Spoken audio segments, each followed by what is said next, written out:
Telugu Bigg Boss season 8 complete అయిపోయింది. ఎవరి పనుల్లో వాళ్ళు చాలా బిజీగా ఉన్నారు. అయితే మనందరికి ఒక డౌట్ అయితే ఉంది. విష్ణుప్రియ అండ్ పృథ్వీరాజ్ శెట్టి నిజంగానే ప్రేమించుకున్నారా?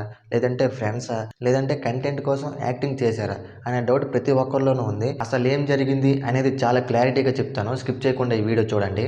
నిఖిల్ ఒక ఛానల్కి ఇంటర్వ్యూ ఇస్తూ వీళ్ళిద్దరి గురించి చాలా క్లారిటీగా చెప్పాడు. అండ్ నిజమే అనిపిస్తుంది అది చూసిన తర్వాత.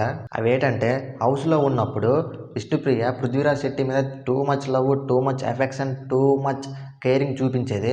అండ్ అవన్నీ చూసి మనందరం బాగా కనెక్ట్ అయ్యాం. కాకపోతే కొంతమంది అది కంటెంట్ కోసమని అన్నారు, కొంతమంది లవ్ అన్నారు, కొంతమంది ఫ్రెండ్స్ అన్నారు.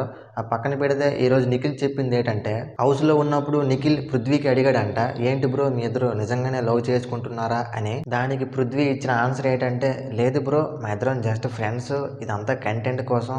అండ్ నాకు దర్శిని అంటే చాలా ఇష్టం, బయట ఆవిడ వెయిట్ చేస్తుంది, నీకు కావ్య ఎలాగో నాకు దర్శిని ఎలాగా అని పృథ్వీ సమాధానం చెప్పడం జరిగింది. సో ఫైనల్గా వీళ్ళిద్దరూ కంటెంట్ కోసం యాక్టింగ్ చేశారు అనేది మనం ఫిక్స్ చేసుకోవచ్చు. మరి దీని మీద మీ అభిప్రాయం ఏంటో కామెంట్ చేయండి.